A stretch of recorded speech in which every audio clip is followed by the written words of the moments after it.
আসসালামু আলাইকুম।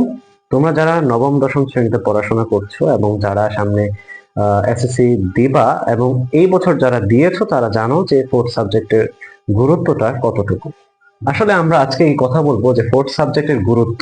তো প্রথমেই দেখো যে আমরা এই জিপিএ গুলো কাউন্ট করি কিভাবে এবং জিপিএ গুলো কিভাবে আসে সেটা আমাদেরকে বুঝতে হবে।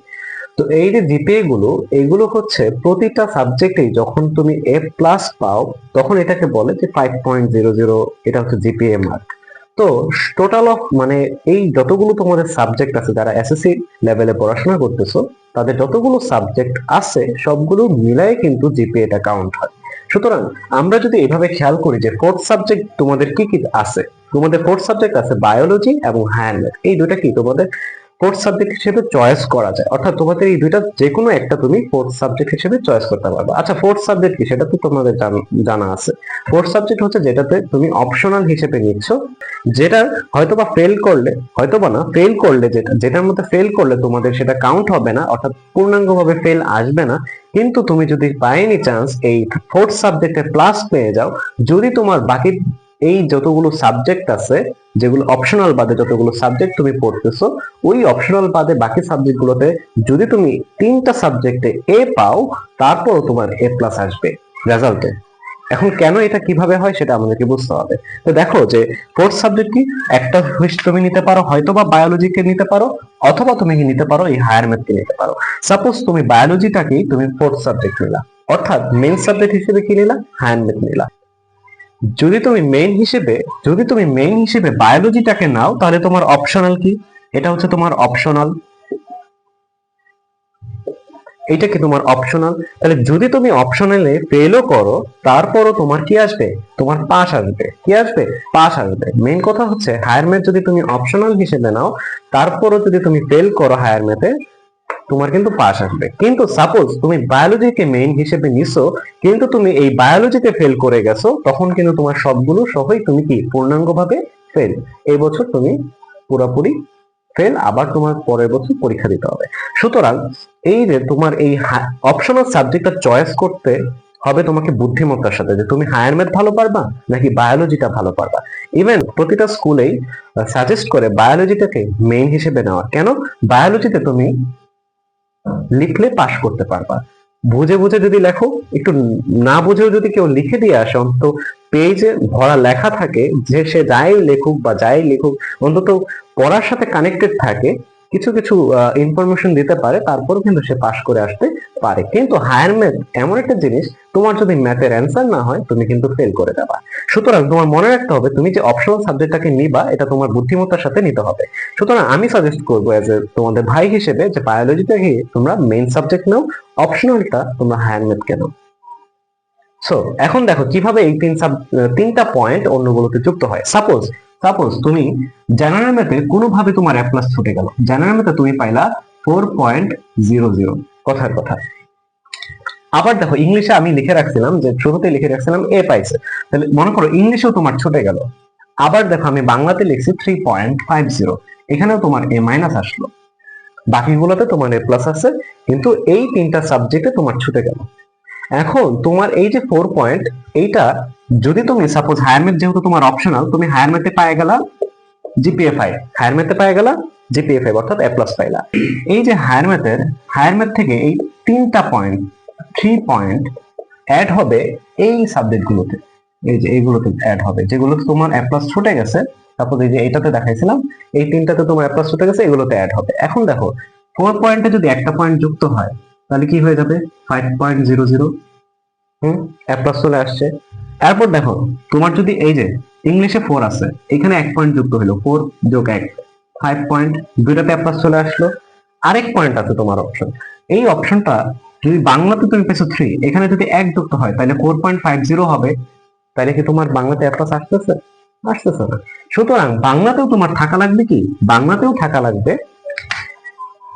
4.00। তাহলে এই 4.00 সাথে যদি 1 যোগ করো তাহলে টোটাল অফ কি আসতেছে, 5 আসতেছে। এই 5 যদি পাও, এটাতেও 5, ওইখানেও 5, এখানেও 5, তোমার কি আর কোনো সাবজেক্টের প্লাস খালি আছে? তিনটাতেই তো তোমার ছুট ছিল এবং তিনটাতেই তুমি এ করে পাইছো। সুতরাং এই যে 3 পয়েন্টটা, ওই তিনটাকে ফিল আপ করে তোমাকে পূর্ণাঙ্গ যে জিপিএ তোমাকে কি দিচ্ছে, জিপিএ 5। তার মানে কি তুমি কি পাচ্ছ, এ প্লাস পাচ্ছ। সুতরাং এই যে অপশনাল সাবজেক্ট গুলো তোমাদের জন্য খুবই গুরুত্বপূর্ণ। এই জন্য যদি হায়ার ম্যাথ মনে করো যে অপশনাল হিসেবে নিবা, কিন্তু হায়ার ম্যাথকে ছেড়ে দিয়ে পড়বা অর্থাৎ ফেল করলে হোক সমস্যা নাই, এটা ভুল ধারণা। অপশনালকে আরো বেশি গুরুত্ব দিয়ে পড়া লাগে এই কারণেই যে এখান থেকে 3টা পয়েন্ট তোমার ওই সাবজেক্টগুলোতে ব্যাকআপ দিবে। এই জন্যই আমি সাজেস্ট করব হায়ার ম্যাথকে যদি অপশনালও নাও, তারপরেও তোমাদের টার্গেট থাকবে যাতে করে তোমাদের বাকিগুলোতে এ প্লাস ছুটে গেলেও যাতে তোমার এ প্লাস আসে, সেই জন্য হায়ার ম্যাথটা ভালো করে শিখো এবং এ প্লাস পাওয়ার জন্য শিখো।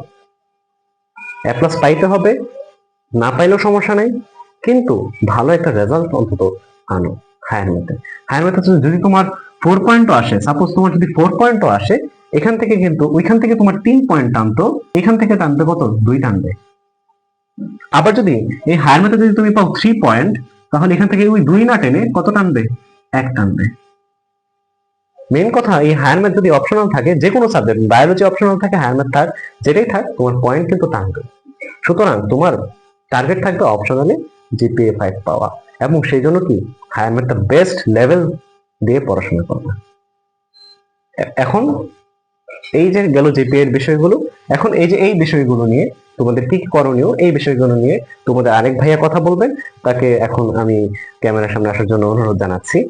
ধন্যবাদ সবাইকে। আসসালামু আলাইকুম। এতক্ষণ শুনলাম আমাদের এক ভাইয়ের কথা। ভাই অত্যন্ত সুন্দরভাবে আমাদের যে জিপির বিষয়টা সেটা অনেক সুন্দরভাবে তিনি গুছিয়ে তোমাদেরকে বুঝিয়ে দিয়েছেন। এখন হচ্ছে আমি যে তোমাদের ভালো রেজাল্ট করার জন্য যেই কাজগুলো অবশ্যই করতে হবে সেগুলো চলো আমি একটু দেখিয়ে দিই তোমাদেরকে। যে প্রথমে আছে যে পড়াশোনার আগ্রহ বৃদ্ধি করা। আসলেও এই যে এই পড়াশোনার আগ্রহের যে বৃদ্ধির কাজটা, এটা হচ্ছে তুমি যদি একদিনে চাও যে একদিনে হচ্ছে আমি মানে এক ভাইয়ের ফোনের ভিত্তিতে অনেক মোটিভেশন দেখছি, দেখে আমার মনে হলো না আজকে আমি পড়াশোনা করে একবার ফাটিয়ে দিব। আসলে এটা কিন্তু সম্ভব না। তুমি একদিনে পড়লা ধরো 7 ঘন্টা বা ধরো 15 ঘন্টা, এটা কিন্তু তোমার একদিনই থাকবে। যে তোমার এমন একটা টার্গেট থাকা লাগবে যাতে প্রত্যেকদিন যদি কম করে পড়াশোনা করো, যাতে তোমার 7 ঘন্টা হয় বা 5 ঘন্টা হয়। এটা হচ্ছে তুমি কেমনে করে তো তৈরি করবা, এটা তুমি কেমনে তোমার নিজেকে গোছাবা। এটা রিজনটা হচ্ছে তুমি একদিন 1 ঘন্টা পড়ো, তাহলে পরের দিন মানে একদিন 1 ঘন্টা পড়লা, পরের দিন আরো আধা ঘন্টা বাড়ালা। এমনি করে যে একটা সিঁড়ি যদি আমি চাই যে এই 1 তলা থেকে একবার লাফ দিয়ে আমি যে যে 15 তলায় চলে যাব, 1 তলা থেকে আমি 15 তলায় চলে যাব, এটা কিন্তু সম্ভব না। আমাকে কিন্তু ধাপ বাই ধাপ যেতে হবে। ঠিক ঠিকই ঠিক পড়াশোনার বিষয়টা এরকমই, যে তোমার একসাথে তুমি তোমার নিজেকে ওই হাই লেভেলে তুলতে পারবে না। এটা তোমাকে যে আস্তে আস্তে আস্তে আস্তে এটাকে তোমার অবশ্যই বাড়াতে হবে। আর যদি না বাড়াও তাহলে কিন্তু ভালো রেজাল্ট করা সম্ভব না। এটা গেল। এরপর হচ্ছে যে ইন্টারেস্টিং হইতে আমরা কেমনে পড়াশোনা করব। এটা হচ্ছে দেখো, একটা পড়া যখন আমরা ফিজিক্স পড়ি, কেমিস্ট্রি পড়ি, বায়োলজি পড়ি, তুই তখন দেখবা যে বায়োলজির অনেক পড়া আছে, বাংলার অনেক পড়া আছে, আমরা এত পড়তেছি কিন্তু ওগুলোর ভিতরে আমরা কোনো প্রকার মজা খুঁজে পাচ্ছি না। এজন্য হচ্ছে তোমরা ছন্দ শিখবা।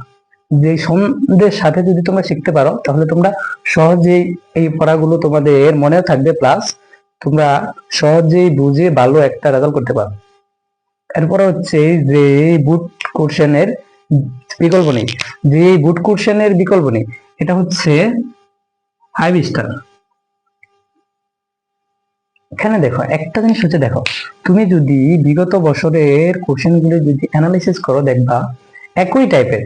এখন যে স্যারেরা হচ্ছে ম্যাথ করে, যা আমাদের যে বুট বইয়ের যে বইটা আছে ওখানে দেখবা যে একটা অধ্যায় সর্বোচ্চ সূত্র থাকলে যে 5 হইতে 6টা সূত্র আছে। তো এই 6টা সূত্র দিয়ে কিন্তু তোমার যে যে ওই অধ্যায়ের সবগুলো সৃজনশীল সলভ করা হয়। তো আমরা যদি যে বুট কোশ্চেন অ্যানালাইসিস করি, আমরা দেখবো যে প্রত্যেকটা অধ্যায় সর্বোচ্চ 4 থেকে 5টা টাইপ থাকে। যে টাইপগুলো আমরা যদি বুঝে করতে পারি, তার মানে সেই সেই সেই চ্যাপ্টারে আমরা সেই চ্যাপ্টারে আমরা প্রো হয়ে যাব। তাই হচ্ছে আমরা যেই বুট কোশ্চেন অ্যানালাইসিস করে আমাদের প্রিপারেশনটাকে অনেক হাই লেভেল করে নেব। এখানে আমি হাই লেভেল বলতে তোমাদেরকে বুঝাইতেছি যাতে তোমাদের সর্বোচ্চটা দিয়ে তোমরা হচ্ছে ভালো একটা রেজাল্ট করতে পারো। আর এখানে যে আমার 4 নাম্বার পয়েন্টে আছে যে বেশি বেশি চর্চা করা। এখানে আমরা বেশি বেশি চর্চা করা বলতে এটাই বুঝি যে একটা কোশ্চেন দেখবা যে বারবার রিপিট হচ্ছে। যদি তোমরা যে বুট কোশ্চেন গুলো যে চর্চা না করো, যে বোর্ড এক্সামে গিয়া দেখবা যে সেম কোশ্চেনটাই দিছে, শুধু মানগুলো চেঞ্জ করে, যেই তখন তুমি আর সেই ম্যাথটা তুমি করতে পারবে না। এই জন্য হচ্ছে বারবার প্র্যাকটিস করা। বারবার যদি প্র্যাকটিস না করো তাহলে তুমি সেই সেই জিনিসটা তুমি ভুলে যাবে।